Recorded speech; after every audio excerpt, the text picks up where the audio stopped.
Hello, welcome to our channel my dream government job. Last క్లాస్లో మనము హిమాలయ వ్యవస్థలు ఎలా ఏర్పడ్డాయి, దాంట్లో హిమాద్రి, హిమాచల్, శివాలిక్ కొండలు మరియు ట్రాన్స్ హిమాలయన్స్ గురించి తెలుసుకున్నాము. మరియు వాటిల్లో ఉన్నటువంటి పర్వత శిఖరాలు, కనుమలు మరియు లోయలు, ఆ లోయలు దేనికి ప్రసిద్ధి చెందినవి, ఇవన్నీ మనం వివరంగా చూసుకున్నాం. సో ఇప్పుడు మనం ఏదైతే భారతదేశ భౌగోళిక వ్యవస్థని 4 విధాలుగా మనం విభజించుకున్నామో, ఆ 4 విధాలు ఏంటి అంటే పర్వతాలు,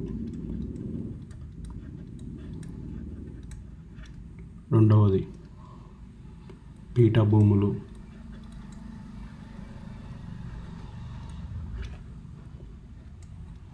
మైదానాలు. ఈ మైదానాలలోనే తీర మైదానాలు, అలాగే గంగా, బ్రహ్మపుత్ర, సింధు మైదానాల గురించి కూడా తెలుసుకుంటాము. సో 4వది కొండలు. సో ఈ కొండలు అనే దాంట్లో ముఖ్యంగా మనము తూర్పు కనుమలు మరియు పశ్చిమ కనుమలు, అంటే తూర్పు కనుమలు, పశ్చిమ కనుమలు మరియు ఆరావళి, నేను ఇంగ్లీష్ ఆరావళి లేదా ఆరావళి పర్వతాలు, అలాగే వింధ్య, సాత్పుర,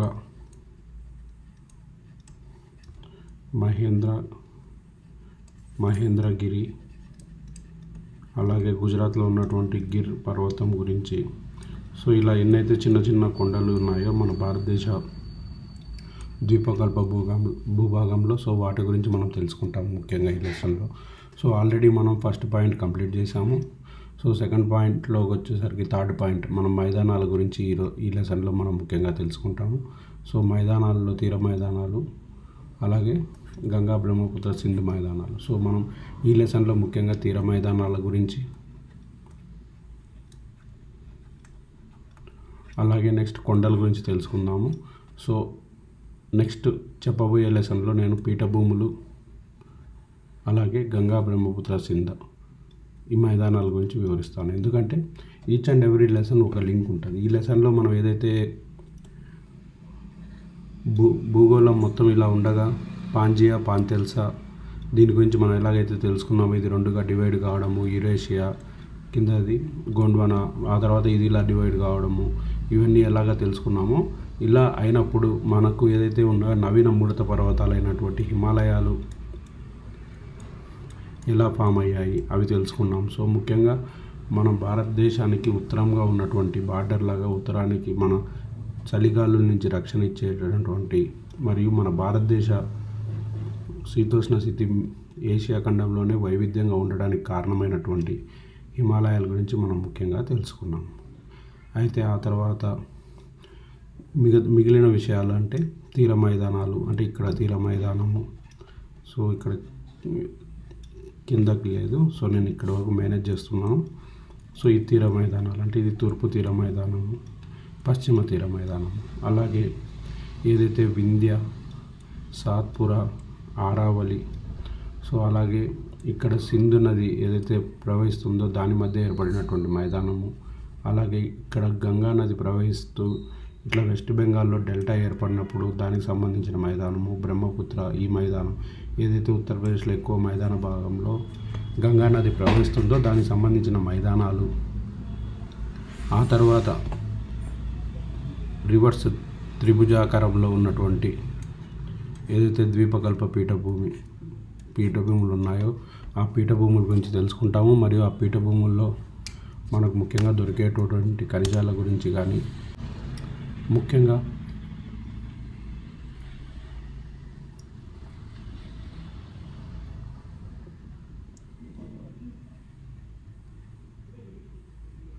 ఇది ఇలా ఉండగా ఏదైతే ఈ భాగం ఉందో గుజరాత్కి సంబంధించినటువంటిది, దీన్నే కథియావార్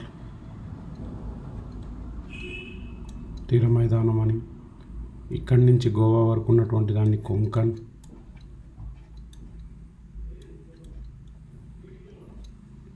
ఈ కర్ణాటక సైడ్ ఉండేదాన్ని కెనరా తీర మైదానం అని, అలాగే ఇది మలబార్,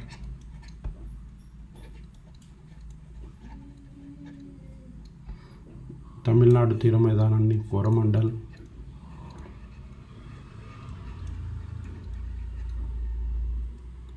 మన ఆంధ్రాకు సంబంధించిన దాన్ని సర్కార్,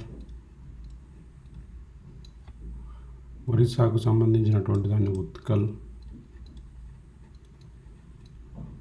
వెస్ట్ బెంగాల్కు సంబంధించినటువంటి దాన్ని వంగ లేదా బెంగాల్ అని పేర్లతో పిలవడం జరుగుతుంది.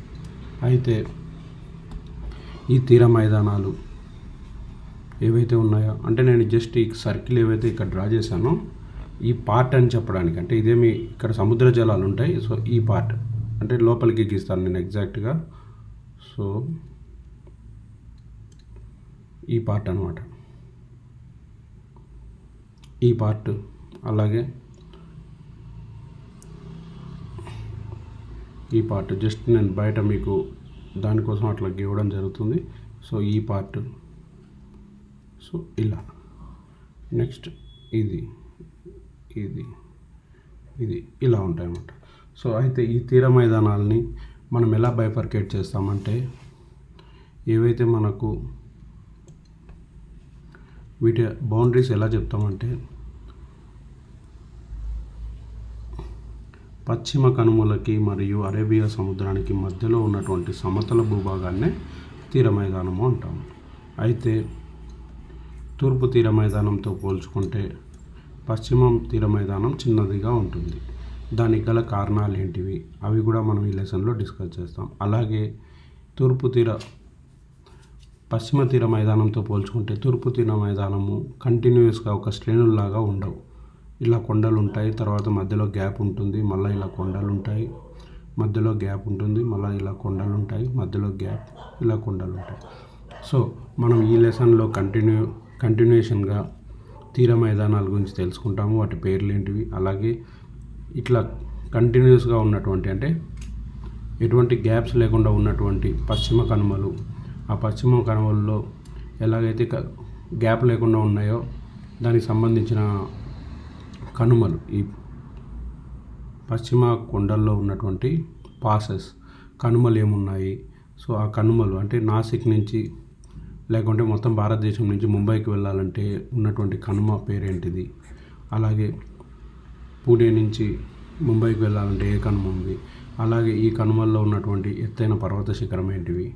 సో అలాంటివి మనము ఈ లెసన్లో చూడడం జరుగుతుంది. సో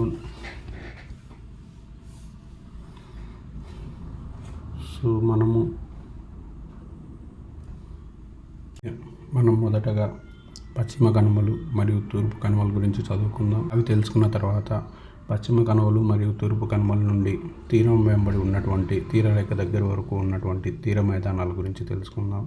అలాగే తీర మైదానంలో ఉన్నటువంటి సరస్సులు, లాగూన్స్, వాటిని వేరు పేర్లతో ఎలా పిలుస్తారు, మరియు దేశంలో ఉన్నటువంటి అతిపెద్ద మంచినీటి సరస్సు ఏది, ఉప్పు నీటి సరస్సు ఏది, ఆ సరస్సులో ఉన్నటువంటి ద్వీపాలు, ఆ ద్వీపాల్లో జరిగే మన సైన్స్ అండ్ టెక్నాలజీకి సంబంధించిన కార్యకలాపాల గురించి తెలుసుకుందాం. సో ఇవన్నీ మనకు ఎగ్జామ్స్లో not only group 2 remaining all competitive ఎగ్జామ్స్లో మనకు బిట్ అనేది రావడం జరుగుతుంది. లైక్ వీలర్ ఐలాండ్ దేనికి ప్రసిద్ధి, అలాగే మనకు కొల్లేరు సరస్సు దేనికి ప్రసిద్ధి, పులికట్ సరస్సు దేనికి ప్రసిద్ధి, శ్రీహరికోట ఏ సరస్సులో ఉన్నది, సో ఈ సరస్సులు ఏర్పడడానికి కారణం ఏంటి, బ్యాక్ వాటర్స్ అంటే ఏంటి, సహజ సిద్ధ ఓడరేవులు అవి ఎక్కువగా ఏ తీరాన ఉన్నాయి. సో ఇలాంటి వాటికి సంబంధించిన అంశాలు చూద్దాం. సో మనం అయితే ముఖ్యంగా ఈరోజు ఈ క్లాస్లో పశ్చిమ కనుమలు, అలాగే తూర్పు కనుమలు,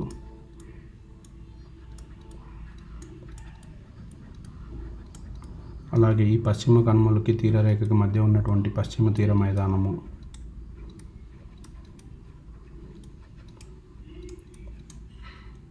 అలాగే తూర్పు కనుమలకి మరియు తూర్పు తీరరేఖకి మధ్యలో ఉన్నటువంటి తూర్పు తీర మైదానాల గురించి తెలుసుకుందాం.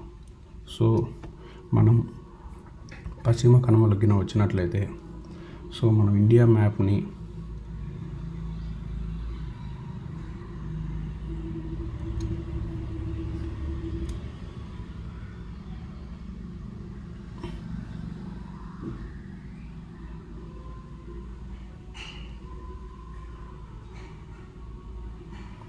సో ఇలా అనుకున్నట్లయితే సో తపతీ రివర్ ఇక్కడ ఉంటుంది అన్నమాట. సో తపతీ రివర్ నుంచి కన్యాకుమారి వరకు విస్తరించి ఉన్నటువంటి మైదానాలని పశ్చిమ తీర మైదానాలు అంటారు. అయితే ఇక్కడ ముఖ్యంగా గుర్తుపెట్టుకోవాల్సిన అంశం ఏంటంటే, నేను ఇక్కడ చెప్పేటప్పుడే ఫస్ట్ ఆఫ్ ఆల్ పశ్చిమ తీర మైదానము, తూర్పు తీర మైదానాల గురించి చెప్తాను. ఆ తర్వాత వాటికి సంబంధించినటువంటి కనుమలు, వాటిలో ఉన్నటువంటి ఎత్తైన శిఖరాలు మరియు అవి కలుసుకునే ప్రదేశాలు మరియు దాంట్లో ఉన్నటువంటి నేషనల్ పార్క్స్ వాటి గురించి మనం డిస్కస్ చేద్దాం. అయితే ఇది తపతీ రివర్ కాగా ఇది కన్యాకుమారి. సో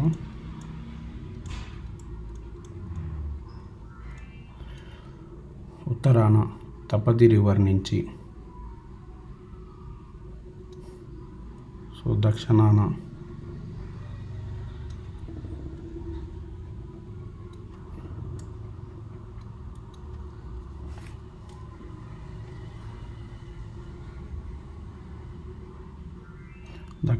కన్యాకుమారి వరకు విస్తరించినటువంటి, అయితే ఇవి ఇలాగే విస్తరించాయా, వీటికి సంబంధించిన ఎక్కడ ఏమనేది మనం ఇప్పుడు నీట్గా తెలుసుకుందాం. అయితే మీరు ఫస్ట్గా ఎప్పుడైనా చదువుకునేటప్పుడు ఇలా డ్రా చేసుకొని రాసుకొని చదువుకున్నారంటే మీకు ఈజీగా ఉంటుంది. అయితే ఇక్కడ తపతీ రివర్ నుంచి కన్యాకుమారి వరకు ఇట్లా క్రమంగా విస్తరించే ఉన్నటువంటి శ్రేణులు. అయితే ఇవి క్రమంగా విస్తరించినటువంటి శ్రేణులు. అయితే హిమాలయ పర్వతాల తర్వాత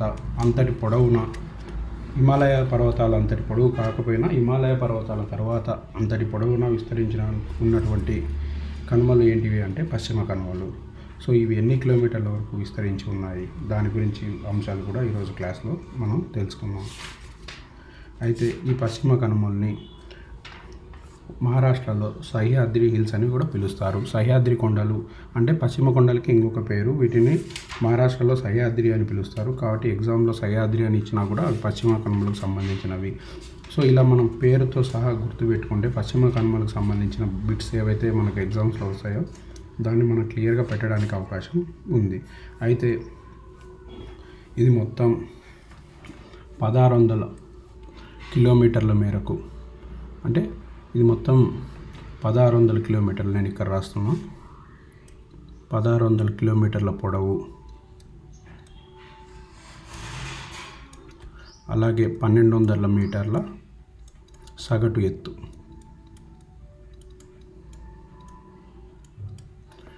సో మనం హిమాలయ పర్వతాలు కింద చూసుకున్నట్లయితే 2400 కిలోమీటర్ల పొడవు ఉన్నది. అలాగే సగటు ఎత్తు 4500 మీటర్లు. హిమాద్రి వ్యవస్థ అయితే 4500 మీటర్లు అలా సగటు ఎత్తు కలిగిన, అంటే దాంట్లో highest peak 8,900 and something. So అంత ఎత్తు సగటు ఎత్తు. సో హిమాలయాలతో పోల్చుకుంటే హిమాలయాల తర్వాత అంతటి క్రమంగా ఒకటే బెల్ట్ లాగా విస్తరించి ఉన్నటువంటి పశ్చిమ కనుమలు వాటి పొడవు ఎంత అంటే 1600 కిలోమీటర్లు. అయితే ఈ పశ్చిమ కనుమలు 1600 కిలోమీటర్ల పొడవు మరియు 1200 కిలోమీటర్ల సగటు ఎత్తుతో తపతీ నది నుంచి కన్యాకుమారి వరకు విస్తరించి ఉన్నాయి. అయితే ఇవే పశ్చిమ కనుమల్ని మహారాష్ట్రలో సహ్యాద్రి హిల్స్ అని అంటారు. సో నేను ఇక్కడ రాస్తున్నా, ఇవన్నీ మీకు నోట్స్లో మళ్ళీ నేను ఇక్కడ నోట్స్ ప్రజెంట్ చేసి చెప్తాను. సహ్యాద్రి హిల్స్ అని అంటారు. అయితే సహ్యాద్రి కొండలు లేదా హిల్స్. అయితే మనం ఎలాగైతే హిమాలయ శ్రేణిలో కనుమల గురించి తెలుసుకున్నామో అలాగే ఈ పశ్చిమ కనుమల్లో ఉండే కనుమ గురించి తెలుసుకుందాం. సో దానికంటే ముందుగా నేను ఇక్కడ ఒక పాయింట్ చేస్తున్నాను. ఇది ముంబై. అయితే ఈ ముంబై పట్టణానికి సంబంధించినటువంటి ఈ పశ్చిమ కనుమల్లో ఉన్నటువంటి కనుమల్లో 2 ఇంపార్టెంట్ అయిన కనుమల గురించి మనం తెలుసుకుందాం. సో ఇవి డైరెక్ట్గా మనకు వచ్చే క్వశ్చన్స్. ఈ కనుమ పేరు బోర్ఘాట్, ఈ కనుమ పేరు థాల్ ఘాట్. ఘాట్ అంటే మనకు ఆల్రెడీ తెలుసు, 2 కొండల మధ్యలో ఉండే దారిని మనం ఘాట్ అంటాం. అయితే ఈ బోర్ఘాట్ అనేది ఇక్కడ పూణే ఉంటుంది. పూణే అంటే పూణేని ముంబైని కలుపుతున్నటువంటి కనుమ పేరు ఏంటి అంటే బోర్ఘాట్. అలాగే ఈ థాల్ ఘాట్ ఇక్కడ నాసిక్ ఉంటుంది. సో నాసిక్ అంటేనే మీకు అందరికీ తెలుసు త్రయంబకేశ్వర్ కానీ, గోదావరి నది జన్మస్థలం కానీ ఏదైనా. సో ఈ నాసిక్ని మరియు ముంబైని కలిపే ఘాట్ని తాల్ ఘాట్ అంటాం. సో అయితే ఇక్కడ ఢిల్లీ ఉంటుంది.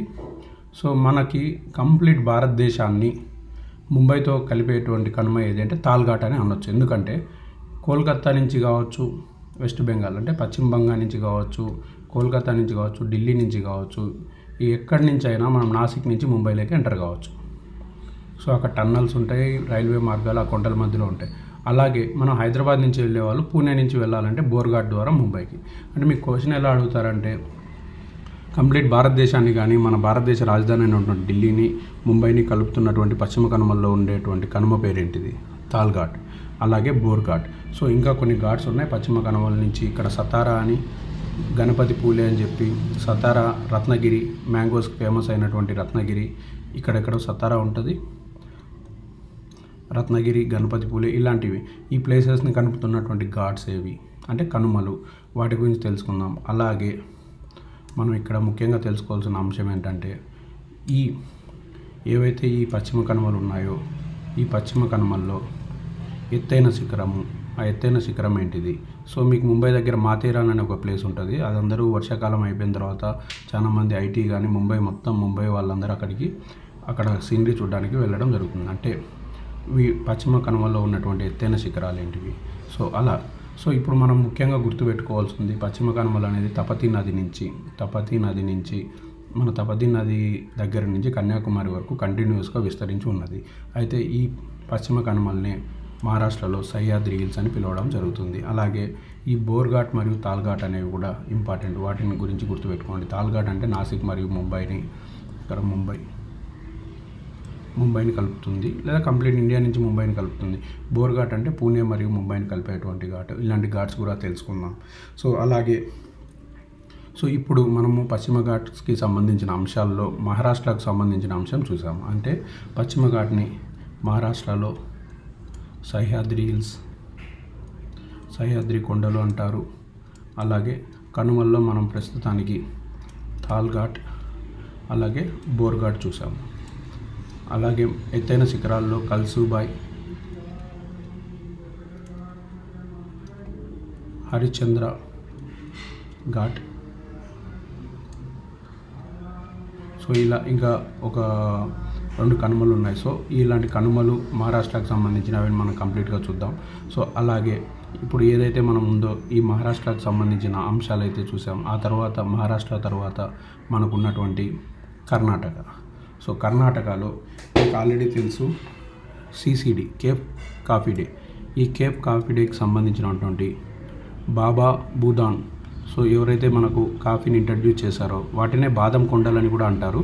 సో బాబా బూదాన్ పర్వతాలు ఇవి కర్ణాటక రాష్ట్రానికి సంబంధించినవి. అలాగే ఇక్కడ ముఖ్యంగా గుర్తుపెట్టుకోవాల్సిన అంశాలు, ఇది బాబా బూదాన్ పర్వతాలు. సో నేను B అని రాస్తాను. సో ఇవన్నీ మళ్ళీ మనం ఒకసారి ఇక్కడ K అని రాస్తాను. కల్సుబాయ్, హరిశ్చంద్ర ఘాట్, మహాబలేశ్వర్ పర్వతము, ఇంకా అలాంటివి ఉన్నాయి. సో అయితే ఇప్పుడు ఇక్కడ 2 పర్వత శిఖరాలు ఇక్కడ రెండిటికి ఫేమస్ అనమాట. ఒకటి చిక్మంగళూరు. ఈ చిక్మంగళూరు కాఫీకి ఫేమస్. అలాగే కుంద్రేముఖ్. ఈ కుంద్రేముఖ్ మీకు ఆల్రెడీ గుర్తే ఉంటుంది. ఈ కుంద్రేముఖ్ ఐరన్ ఓర్కి ఫేమస్, అంటే ఇనుప ఖనిజానికి ఫేమస్. అయితే ఈ పశ్చిమ కనుమల్లో ఉన్నటువంటి చిక్మంగళూరు కాఫీకి ఫేమస్ కాగా అక్కడ ఉండేటువంటి కొండ వచ్చి బాబా బూదాన్ కొండ.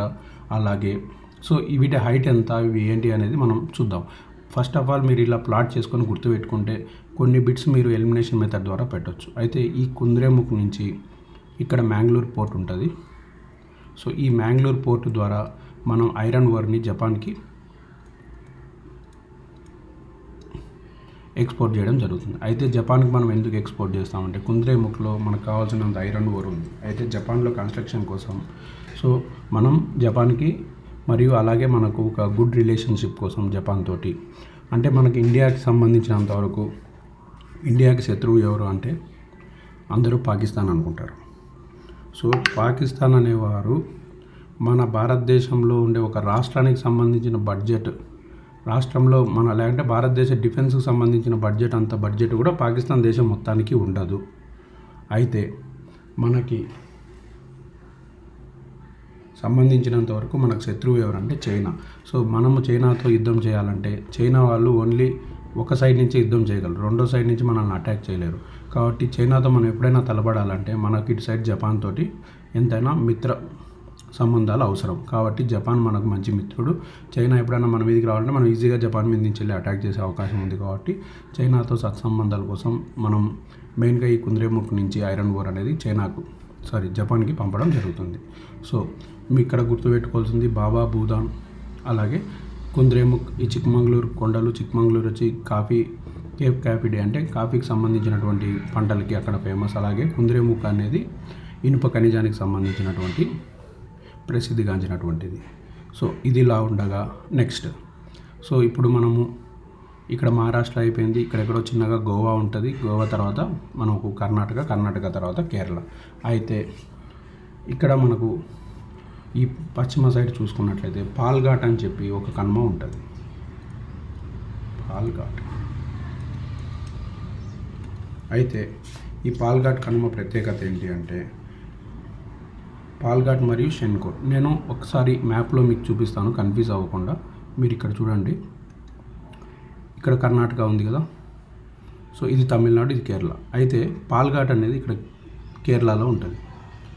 సో ఇక్కడ కోయంబత్తూరు ఉంటుంది. కోయంబత్తూరు నుంచి పాల్కడికి కలిపేటువంటి కనుమ పాల్ఘాట్. అలాగే మనకు ఇది పాల్ఘాట్, నేను ఇక్కడ రాస్తున్నా.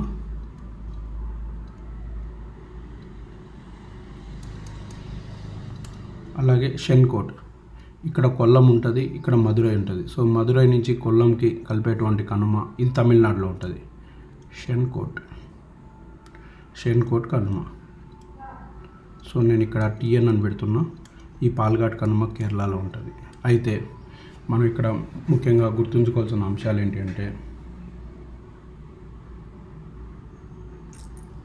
సో మనం ఇప్పుడు మళ్ళీ మ్యాప్లో చూద్దాం. మీకు ఈ రెండు కనుమలు ఎందుకు చెప్పానంటే, నేను ఈ పశ్చిమ కనుమలు వాటి రూపాంతరాలు ఎలా ఉంటాయంటే, ఇక్కడి నుంచి స్టార్ట్ అయిన పశ్చిమ కనుమలు ఇలా కంటిన్యూస్గా మనకి కన్యాకుమారి వరకు ఉండగా, ఈ పాల్ఘాట్కి ఉత్తరంగా ఉండే పశ్చిమ కనుమలు ఇలా తమిళనాడులోకి రూపాంతరం చెందడం జరిగింది. అయితే వీటినే నీలగిరులు అంటాము.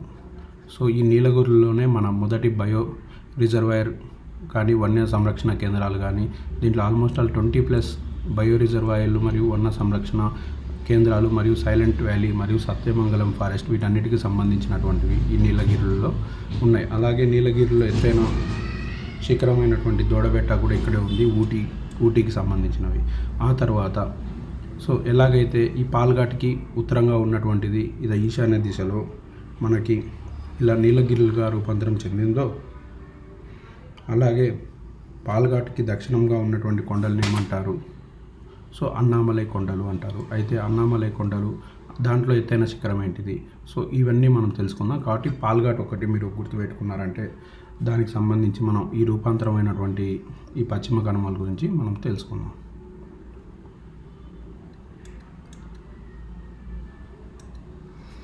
అయితే మనం పాల్ఘాట్ ఇది అనుకుందాం. మనం పాల్ఘాట్ ఇది ఉన్నప్పుడు అంటే ఈ పశ్చిమ కనుమలే ఇలా తమిళనాడులోకి రూపాంతరం చెందడం జరిగింది. సో వీటిని నీలగిరులు అంటాము. అంటే పాల్ఘాట్కి ఉత్తరంగా ఉన్నటువంటి తమిళనాడులోకి రూపాంతరం చెందినటువంటి పశ్చిమ కనుమలను ఏమంటారు అంటే నీలగిరులు అంటాము. సో ఈ నీలగిరిలో ఎత్తైన శిఖరం ఏంటిది అంటే దోడబెట్ట. సో ఈ దోడబెట్ట అనే ఈ శిఖరంలో ఉన్నటువంటి వేసవి విడిది ఏంటంటే ఉదగమండలం. సో ఈ దోడబెట్ట హైట్ ఎంత, ఇవన్నీ మనం చూద్దాం తర్వాత. సో ప్రస్తుతానికి మనకి పాల్ఘాట్ దగ్గర ఇలా తమిళనాడులోకి రూపాంతరం చెందినటువంటివి ఈ కనుమల్ని ఏమంటారు అంటే నీలగిరీస్ అంటారు. సో అక్కడి వరకు మీరు గుర్తుపెట్టుకోవాలి. అలాగే పాల్ఘాట్కి దక్షిణంగా కేరళలోకి అంటే ఇలా పాల్ఘాట్కి దక్షిణంగా కేరళలోకి అంటే నేను ఇక్కడ వేరే కలర్లో గీస్తాను. సో పాల్ఘాట్కి దక్షిణంగా ఇలా కేరళలోకి వచ్చిన కొండల్ని ఏమంటారు అంటే అన్నామలై కొండలు అని అంటారు. అలాగే ఈ అన్నామలై కొండల్లో ఉన్నటువంటి ఎత్తైన పీక్ ఏంటిది అనగా మనము అన్నాముడై. సో అన్నామలై కొండల్లో ఎత్తైన శిఖరం అన్నాముడై. సో ఇది వచ్చి దొడబెట్ట, ఇది అన్నాముడై. ఇవన్నీ మనం నోట్స్లో చూద్దాం. మళ్ళీ అక్కడ నోట్స్లో చదివినప్పుడు మీరు ఇలా ప్లాట్ చేసుకోండి. సో అలాగే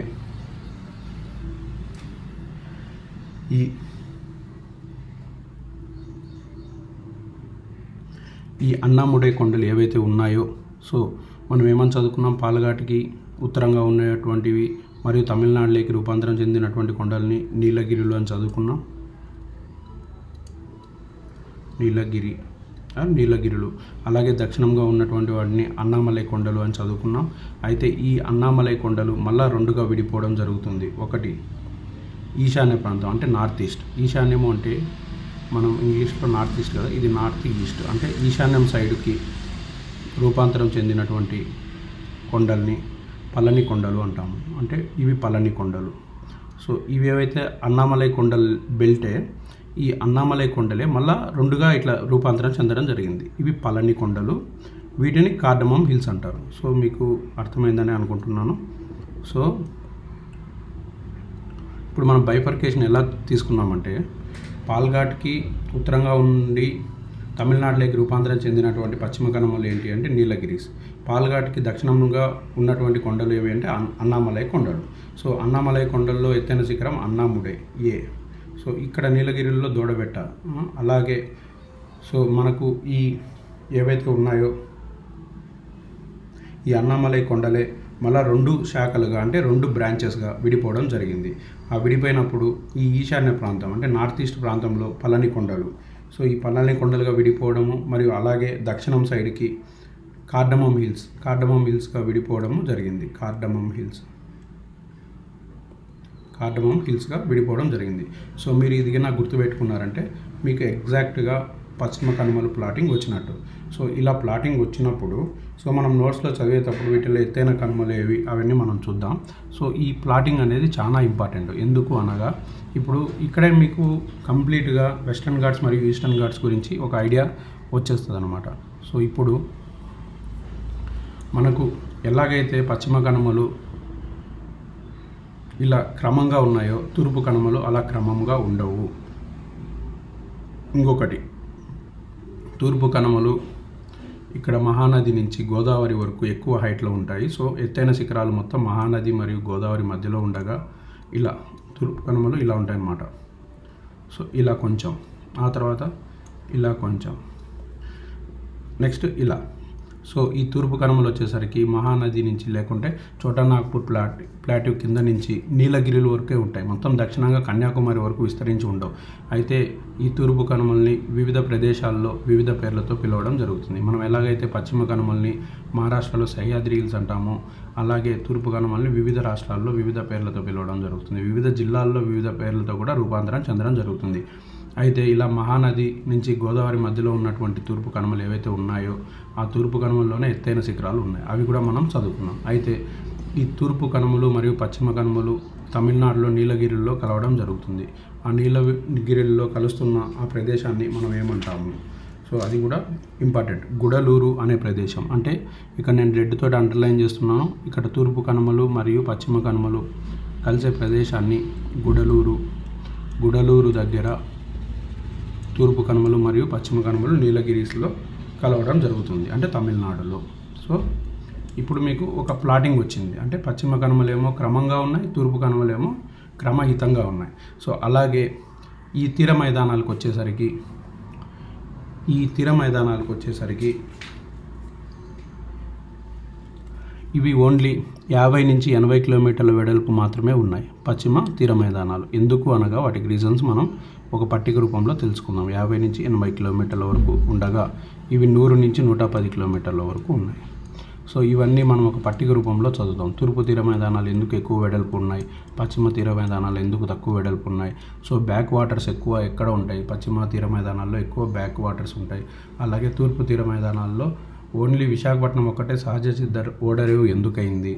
సో ఇలాంటివన్నీ మనం నెక్స్ట్ ఈ లెసన్లో చూద్దాం. కాబట్టి మీరు ఫస్ట్ ప్లాటింగ్ ప్రకారము ఇలాగిన తపతి నది నుంచి కన్యాకుమారి వరకు పశ్చిమ కనుమల్ని, అలాగే మహానది నుంచి ఇక్కడ నీలగిరీస్ వరకు తూర్పు కనుమల్ని మీరుగిన ప్లాట్ చేసుకొని, అలాగే ముంబైకి నాసిక్ నుంచి ముంబై కలిపేటువంటి ఘాట్ పేరేంటిది, అలాగే పూణే టు ముంబై కలిపే ఘాట్ పేరేంటిది, అలాగే కల్సుబాయ్, హరిశ్చంద్ర, మహాబలేశ్వర్ లాంటి ఎత్తైన పర్వత శిఖరాలు ఏ రాష్ట్రానికి సంబంధించిన అంటే మహారాష్ట్రకి పశ్చిమ కనుమల్లో ఉన్నటువంటివి. అలాగే పశ్చిమ తీర మైదానము తూర్పు తీర మైదానంతో పోల్చుకుంటే తక్కువ వెడల్పు ఉండడానికి కారణం ఏంటివి, అలాగే లాగూన్స్ ఎక్కడ ఎక్కువ ఫామ్ అయ్యాయి, అలాగే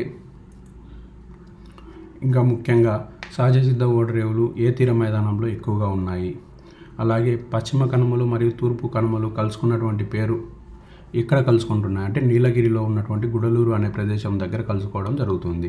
అలాగే మనకు పాల్ఘాట్కి ఉత్తరంగా ఉన్నటువంటి ఈ పశ్చిమ కనుమలే నీలగిరిస్గా రూపాంతరం చెందాయి. అంటే మీకు మ్యాప్లో చూపించాలంటే ఈ ప్రదేశం ఇవే నీలగిరిలుగా రూపాంతరం చెందడం జరిగింది. అయితే ఈ పాల్ఘాట్కి దక్షిణంగా ఉండేవి వాటిని అన్నామలై కొండలు అంటారు. అయితే అన్నామలై కొండలు అలాగే దక్షిణం వరకు డైరెక్ట్గా వెళ్ళాయా అంటే మళ్ళీ ఇవి ఒక పాయింట్ దగ్గర రెండుగా చీలడం జరిగింది. వాటిల్లో ఒకటి పళని కొండలు కాగా వీటిని పళని కొండలు అంటారు, పళని కొండలు కాగా ఇంకొకటి కార్డమమ్ హిల్స్ అని చెప్పి అంటారు. సో మొత్తానికి దక్షిణంగా ఉండే హిల్స్ ఏవి అంటే కార్డమమ్ హిల్స్. అలాగే ఇవి రెండుగా రూపాంతరం చెందడం జరిగింది. ఈ పళని కొండలు ఏవైతే ఉన్నాయో ఈ పళని కొండలు మనకు ఈ ఋతుపవనాలని తమిళనాడుకు పోనీయకుండా రెయిన్ షాడో రీజియన్గా ఉండడం జరుగుతుంది. అంటే తమిళనాడులో మనకి నైరుతి ఋతుపవనాల వల్ల వర్షం పడకుండా ఈ పళని కొండలు ఆపడం వల్లనే మనకి తమిళనాడులో మన నైరుతి ఋతుపవనాల టైంలో వర్షం అనేది పడకుండా జరుగుతుంది. సో అలాగే ఈ తూర్పు కనుమల్ని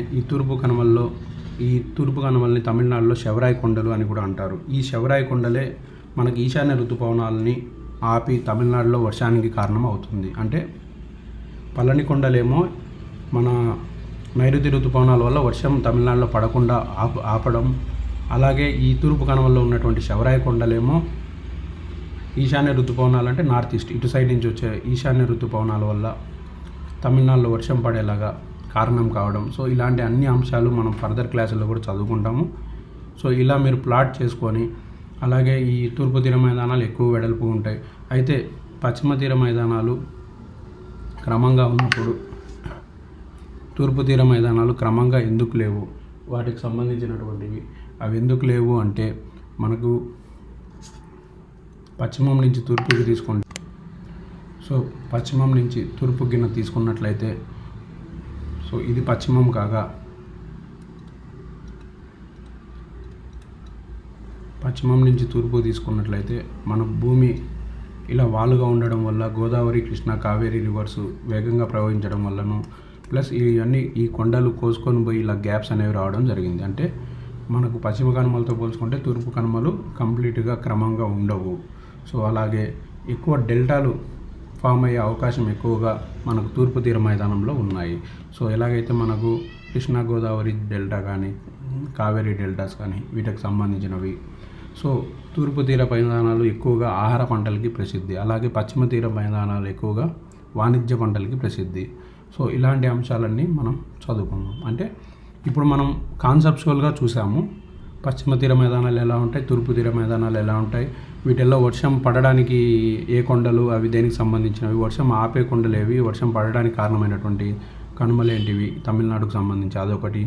ఇలా ఘాట్స్ ఒక రాష్ట్రం నుంచి ఇంకో రాష్ట్రంకి అంటే కోయంబత్తూర్ తమిళనాడులో ఉండే కోయంబత్తూర్కి పాల్కడ్ కేరళలో ఉండే పాల్కడ్కు సంబంధించినటువంటి ప్రదేశానికి మనకు వాటికి సంబంధించి ఘాట్స్ అంటే ఏ ఘాటు ఈ రెండు ప్రదేశాలను కలుపుతుంది, వాటికి సంబంధించిన అంశాలు కూడా మనం ఇక్కడ డిస్కస్ చేద్దాం.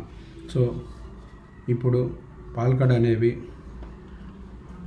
అలాగే ఈ మైదానాల్లో ప్రవహిస్తున్న రివర్స్ వాటన్నిటి గురించి మనం క్లుప్తంగా తెలుసుకుందాం.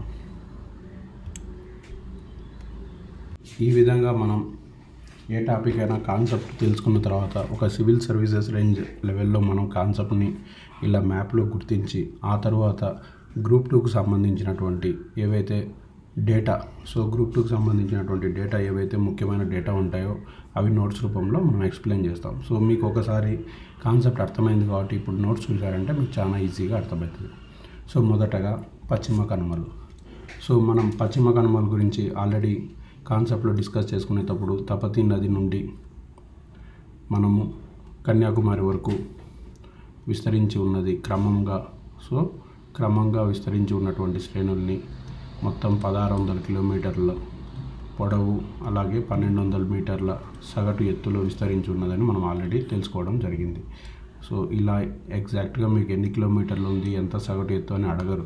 కాకపోతే మీరు ఇవి తెలుసుకోవడం వల్ల సో హిమాలయాల వ్యవస్థ 2400 కిలోమీటర్ల పొడవు ఉండగా సో దాని తరువాత అంత కంటిన్యూస్గా అంటే క్రమంగా ఉన్నటువంటి నెక్స్ట్ శ్రేణులు ఏవి అంటే 1600 కిలోమీటర్ల పొడవు ఉన్నటువంటి పశ్చిమ కనుమలు. సో ఇలా మనకి ఏదన్నా థియరిటికల్గా కొంచెం ట్రిక్కీ క్వశ్చన్స్ అడిగేటప్పుడు సో ఇలాంటి డేటా అనేది మనకు ఉపయోగపడుతుంది. కాబట్టి ఎగ్జాక్ట్గా మీకు ఎత్తు ఎంత ఇలాంటి క్వశ్చన్స్ అయితే డైరెక్ట్గా రావు.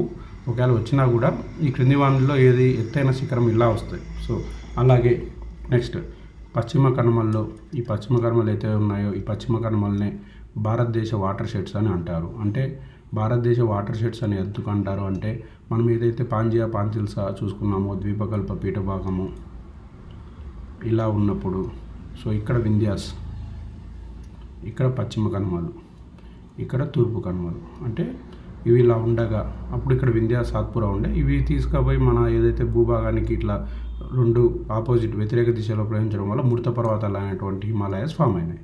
సో ఇది ఇలా ఉండగా అంటే వాటర్ షెడ్స్ ఇక్కడ మనకు తూర్పు ప్రవహించే నదులు, పశ్చిమానికి ప్రవహించే నదులు, అటు సైడు ఈ తెత్తిస్ సముద్రం కావచ్చు, జలపాతాలు కావచ్చు. సో వీటన్నిటికీ మధ్యలో వాటర్ షెడ్స్గా ఈ కనుమలు అనేవి ఉన్నాయి. సో ఈ కనుమల్ని భారతదేశ వాటర్ షెడ్స్ అని కూడా అంటారు. అలాగే మనం ఆల్రెడీ చదువుకున్న పాయింట్ ఏదైతే ఉందో మహారాష్ట్రలో పశ్చిమ కనుమల్ని సహ్యాద్రి హిల్స్ అని అంటారని చెప్పి చదువుకోవడం జరిగింది.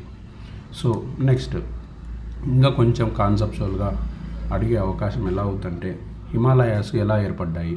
సో ప్లేట్ టెక్టానిక్ థియరీ అంటే పలకలు కదులుతూ ఉండడం సిద్ధాంతం ద్వారా అంటే ఒక పలక ఇంకొక పలక వ్యతిరేక దిశలో కదలడం వల్ల అవి చొచ్చుకొని పోయి ఈ తెత్తి సముద్రంలో ఉండే మట్టి ముడతలుగా ఏర్పడడం వల్ల మృత పర్వతాలు ఏర్పడ్డాయి. అలాగనే ఈ ఏవైతే పశ్చిమ కనుమలు ఉన్నాయో అవి ఎలా ఏర్పడ్డాయి అంటే దాన్ని తెలుగులో భేదన క్రమక్షయము అని అంటారు. అదే దాంట్లో ఇంగ్లీష్ వర్డ్ అనుకుంటే ఎస్కార్ప్మెంట్ అంటారు. సో మీరు గూగుల్లో కింద ఎస్కార్ప్మెంట్ అని టైప్ చేశారంటే సో ఎస్కార్ప్మెంట్ అంటే ఈ భేదన క్రమక్షయము. సో అలా మీరు ఈ పిక్చర్స్ చూసారంటే ఇక్కడ ఇప్పుడు ఈ పిక్చర్స్ ఉన్నాయి కదా. సో మీరు ఈ పిక్చర్స్కి ఏదైనా ఓపెన్ చేసి చూసారంటే ఈ భేదన క్రమక్షయం అనేది ఇలా ఉంటుంది అనమాట. సో ఈ భేదన క్రమక్షయం వల్ల ఎస్కార్ప్మెంట్. సో ఈ భేదన క్రమక్షయం అంటే మీరు ఇప్పుడు లూనావాలా లావాస వెళ్ళారంటే సో లోయలు మన మహాబలేశ్వర్ కానీ లోయలంతా ఇలాగే ఉంటాయి. అంటే ఏదన్నా ఒక మట్టి తీసుకుపోయే ట్రాక్టరు కొన్ని అదుర్ల వల్ల లోపల గ్యాప్ ఉంటే కొంచెం మట్టి లోపలికి వెళ్ళిపోవడం, కొంచెం మట్టి పైకి ఉంటుంది కదా. సో అలాంటి క్రమక్షయం అంటే నేను జస్ట్ ఎగ్జాంపుల్ చెప్తున్నాను. అలాంటి క్రమక్షయం వల్ల ఏర్పడినటువంటి ఎస్కార్ప్మెంట్ అంటే ఈ పదం మీరు గుర్తుపెట్టుకోండి. ఒకవేళ కాన్సెప్చువల్ వైజ్ క్వశ్చన్ అడిగినా కూడా మనకు పెట్టడానికి ఈజీగా ఉంటుంది. పశ్చిమ కనుమలు ఏర్పడడానికి ఈ తోడ్పాటైనటువంటి ప్రక్రియ భౌగోళిక ప్రక్రియ ఏదంటే భేదన క్రమక్షయము లేదా ఎస్కార్ప్మెంట్.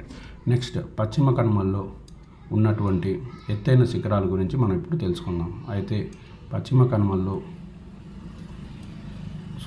కనుమల్లో ఉన్నటువంటి కనుమలు అంటే ఘాట్స్ ఏవైతే మనము హిమాలయాలకు సంబంధించి జోజులా బూర్జులా ఇలా ఘాట్స్ చదువుకున్నామో అలాగే తాల్ ఘాట్, నానే ఘాట్, బోర్ ఘాట్. తాల్ ఘాట్ అంటే మీకు ఆల్రెడీ చెప్పాను ముంబై మరియు నాసిక్. అంటే నాసిక్ కానీ ఢిల్లీ నుంచి అయినా కూడా నాసిక్ వచ్చి రావాలి. సో అలాగే నానే ఘాట్, బోర్ ఘాట్ అంటే ముంబై, పూణే. నెక్స్ట్ కంబర్లీ ఘాట్, తామిని ఘాట్. సో ఈ కంబర్లీ ఘాట్, తామిని ఘాట్ దేనికి ప్రసిద్ధి చెందినవి? సో ఇవి ఇక్కడ చాలా ఘాట్లు ఉన్నాయి. సో తామిని ఘాట్ అంటే తామిని మరియు ముల్సి అంటే ఇవి లోకల్ ప్రదేశాలు కాబట్టి వీటి గురించి అంత అడగరు వేటికి సంబంధించినవి. కానీ ఇవి వెస్ట్రన్ ఘాట్స్లో ఉన్నాయని గుర్తుపెట్టుకోండి. పూణేలో ఉండే వాళ్ళకైతే ఇవి ఆల్రెడీ ఐడియా ఉంటుంది. తామ్హిని అనే ప్రదేశము మరియు ముల్షి అంటే నేను ఆల్రెడీ ఈ ప్రదేశానికి విజిట్ చేశాను. సో అలాగే కంబర్లీ ఘాట్. ఈ కంబర్లీ ఘాట్ రత్నగిరి మరియు సతారా ప్రాంతాలను కలుపుతుంది. అంటే సతారా నుంచి రత్నగిరి కావచ్చు, గణపతి పూలే అని ఒక లార్డ్ విఘ్నేశ్వరుడి టెంపుల్ బీచ్లో ఉంటుంది. మీరు ఎవరైనా పూణే అటు సైడ్ ఎవరైనా మన తెలుగు వాళ్ళు ఉంటే వెళ్ళండి, చాలా మంచి ప్లేస్. నేను ఒక 2 to 3 times వెళ్ళాను. గణపతి పూలే రత్నగిరి నుంచి సతారాకి. సో ఈ సతారా దగ్గర ఈ మహాబలేశ్వర్కి సంబంధించిన కొండలు ఎండ్ అయిన తర్వాత ఆ ఘాట్ రోజులు అంబా ఘాట్ అని కూడా అంటారు. సో మీరు ఇక్కడ సబ్జెక్ట్ పరంగా కంబర్లీ ఘాట్ అని గుర్తుపెట్టుకోండి. ఆ అంబా ఘాట్ ఎట్లుంటుందంటే చిన్న చాలా మలుపులు ఉండే ఘాట్ రోడ్డు, లోయలు ఇలా అక్కడ వర్షాకాలం వెళ్ళారంటే కంప్లీట్గా జలపాతాలు, చాలా డేంజరస్ అనమాట. అయితే మీరు వెస్ట్రన్ ఘాట్స్లో గిన 2-వీలర్ 4-వీలర్ గిన తోలేది కానీ ఒక వెహికల్ తోలే అలవాటు ఉంటే రిమైనింగ్ ఇండియాలో ఉండే ఆల్మోస్ట్ ఆల్ ఇంకా సదరన్ సైడ్ ఆఫ్ ఇండియాలో ఉండే ఘాట్ రోడ్స్ అని చాలా సులభం. హిమాచల్ ప్రదేశ్ అవన్నీ నేను చూడలేదు, అవి అంతా ఇట్లా డేంజరస్గా ఉంటాయి అనేది నాకు అంత ఐడియా లేదు. బట్ వెస్ట్రన్ ఘాట్స్లో మీరు 4-వీలర్ తోలే అలవాటు ఉంటే రిమైనింగ్ మన ఆల్మోస్ట్ ఆల్ తిరుమల కొండను కూడా మీరు వెళ్ళొచ్చు అనమాట. సో ఆల్మోస్ట్ ఆల్ ఇక అక్కడ అన్నీ అలాంటి ఘాట్సే ఉంటాయి అన్నమాట. నానే ఘాట్, ఈ నానే ఘాట్ అనేది ముంబై మరియు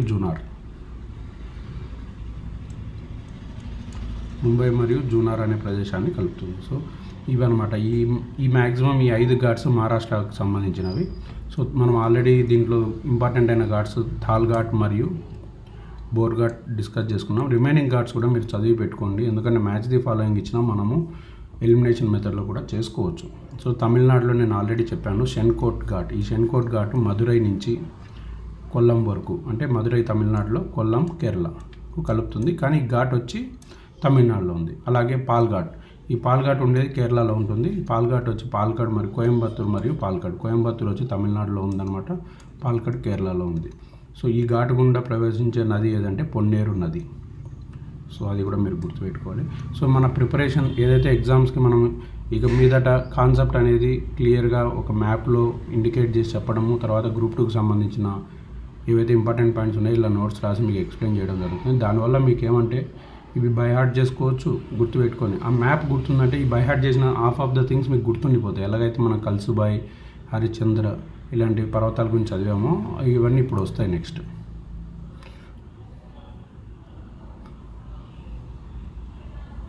సో నెక్స్ట్ 14వ పేజ్గా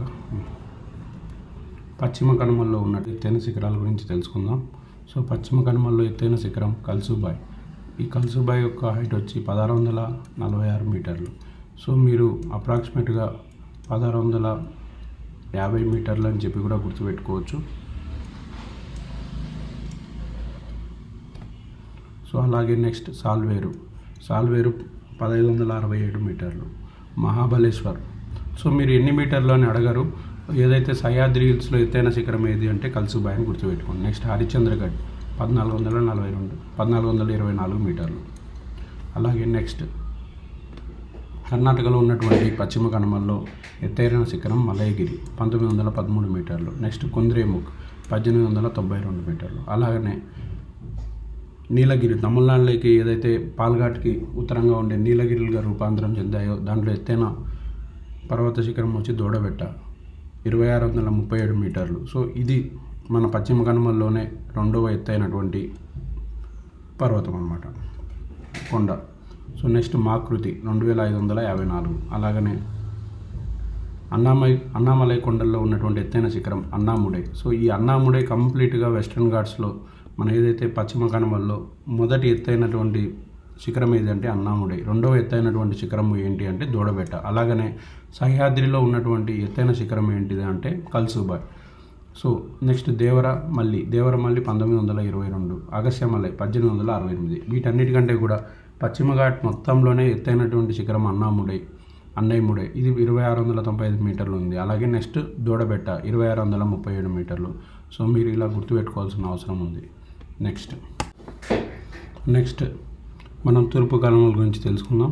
సో తూర్పు కనుమలు చోటా నాగ్పూర్ ప్లాట్యూ నుంచి మహానది అనగా చోటా నాగ్పూర్ ప్లాట్యూ లేదా మహానది నుంచి నీలగిరిలో ఉన్నటువంటి వైపర్ నది వరకు విస్తరించి ఉన్నాయి.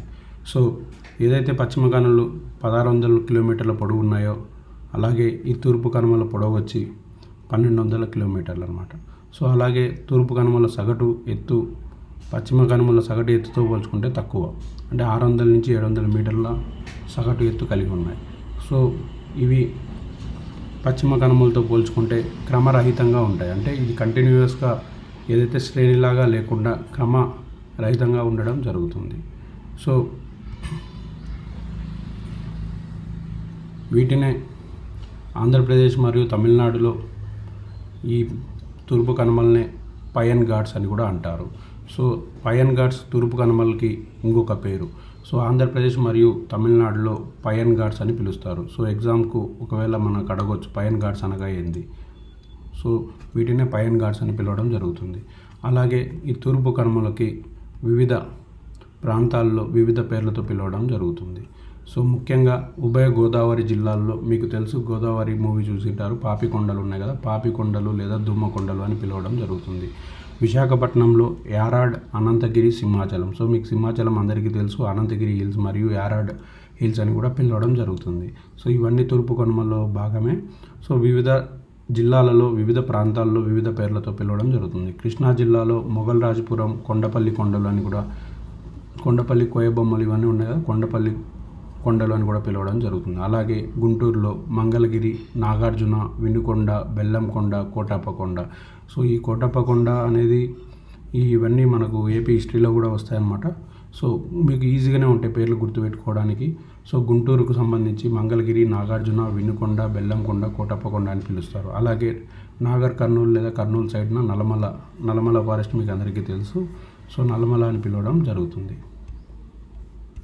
సో అలాగే అనంతపూర్లో పెనుగొండ లేదా మడకసిరి కొండలు అని చెప్పి పిలవడం జరుగుతుంది. పెనుగొండ లేదా మడకసిరి కొండలు అని పిలవడం జరుగుతుంది. అలాగే నంద్యాల మరియు అనంతపూర్ అంటే ఇవి సరే, ఇక్కడ అనంతపూర్లో పెనుగొండ, మడకసిరి, మళ్ళీ నంద్యాల మరియు అనంతపూర్ అంటే అనంతపూర్ మరియు కర్నూలు జిల్లాకి కంటిన్యూస్గా ఇట్లా వ్యాపించిన కొండల్ని కూడా ఎర్రమల్ల కొండలు అని కూడా పిలిచడం జరుగుతుంది. అలాగే కడప మరియు అంటే నంద్యాలలో స్టార్ట్ అయి ఉంటుంది, అనంతపూర్ దగ్గర వరకు బార్డర్కి అలా రెండు ప్రదేశాల్లో ఉన్నటువంటి కొండలు, అందుకే నంద్యాల అనంతపూర్లో ఎర్రమల్ల కొండలు అని పిలవడం, కడప, చిత్తూరులో వీటినే పాలకొండలు అని పిలవడం. ఈ పాలకొండల్లో భాగమే శేషాచలం హిల్స్, వాటినే తిరుపతి మన వెంకటేశ్వర స్వామి నిలయమైనటువంటి శేషాచలం కొండలు కూడా ఈ పాలకొండల్లో భాగమే. ఇవి తూర్పు కనుమల్లో భాగం.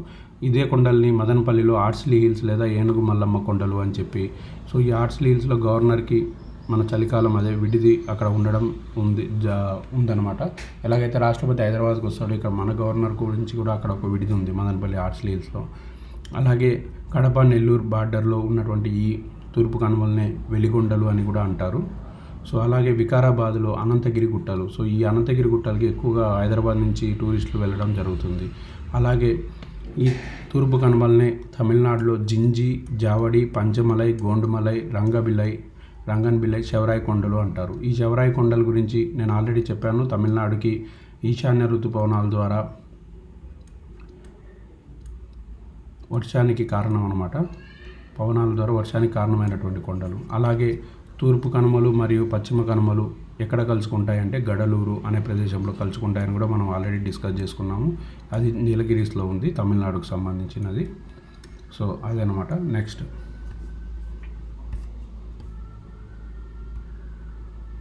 సో తూర్పు కనుమల్లో ఎత్తైన శిఖరాల గురించి. తూర్పు కనుమల్లో ఎత్తైన శిఖరము జిందగడ. సో ఇది 1690 మీటర్లు ఉండడం జరుగుతుంది. సో అలాగే నెక్స్ట్ అరోమా లేదా సీతమ్మ కొండ. ఈ రెండు అల్లూరు జిల్లాలో ఉన్నాయన్నమాట. మనం ఆల్రెడీ మహానది నుంచి గోదావరి వరకు ఉండే మధ్యలోనే తూర్పు కనుమలు ఎక్కువ హైట్ ఉన్నాయని చెప్పి మాట్లాడుకున్నాం. కాబట్టి తూర్పు కనుమల్లో హైయెస్ట్ పీక్ వచ్చి Jindagada. So next Galikonda 1643. Next Mahendragiri, ఇది గంజాం జిల్లా ఒరిస్సాలో ఉంది, 1501. లేదంటే తూర్పు కనుమల్లో ఒరిస్సాలో ఉన్నటువంటి ఎత్తైన శిఖరం అంటే మహేంద్రగిరి. అలా కూడా క్వశ్చన్ ఇచ్చే అవకాశం ఉంది. ఇవన్నీ మనం బిట్స్ రూపంలో డిస్కస్ చేద్దాం. సో ఎవరైతే ఈ క్లాసెస్ వింటారో ఒకసారి కంపల్సరీ బిట్స్ చూడండి. ఈ క్లాసెస్ని రిలేట్ చేసుకుంటూ ఆ బిట్స్ అన్ని ఎక్స్ప్లెయిన్ చేస్తాను. సో బిట్స్కి అనుగుణంగా మనం క్లాస్ చెప్తాలేమో, మన దగ్గర ఉండే ఇన్ఫర్మేషన్ మొత్తం క్లాస్ రూపంలో వివరించడం జరుగుతుంది.